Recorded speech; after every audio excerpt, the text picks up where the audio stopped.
The world was new, but the weight of responsibility was ancient.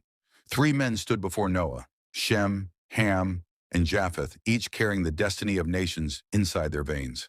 Noah wasn't just a survivor now. He was a patriarch, a prophet, and the last bridge between the world that was and the world that would be.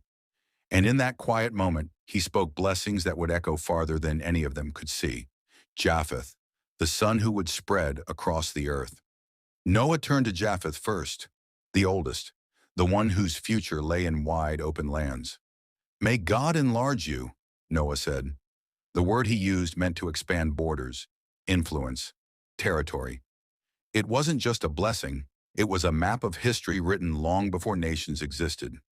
Japheth's children would become the wanderers and sailors of Greece, warriors of Persia, founders of Europe, explorers who would one day circle the globe.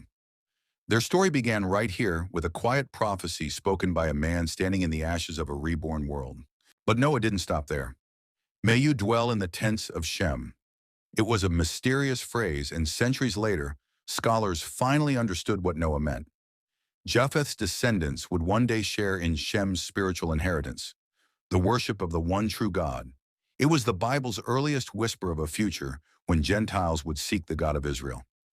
A prophecy so subtle it could be missed unless you were looking for it. The first law ever given to humanity. Then Noah looked out over the new world, fresh soil, clean humanity needed something more than land. They needed order, shape, a moral spine strong enough to hold up civilization. So God gave one of the most important commands in the entire Bible. "Whoever sheds man's blood, by man shall his blood be shed." This wasn't vengeance, it was responsibility.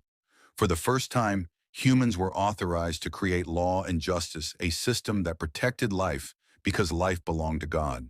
Jewish sages later called these principles the laws of Noah, the foundation of moral humanity. Long before nations, armies, kingdoms, or courts existed, Genesis 9 established the first universal standard. Life is sacred, justice is required, and humans are accountable to God for both. Noah as the new Adam.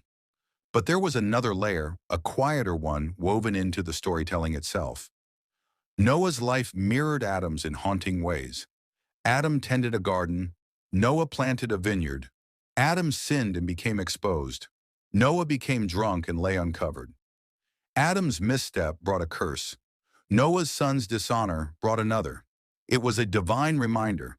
Even a cleansed world couldn't cleanse the human heart.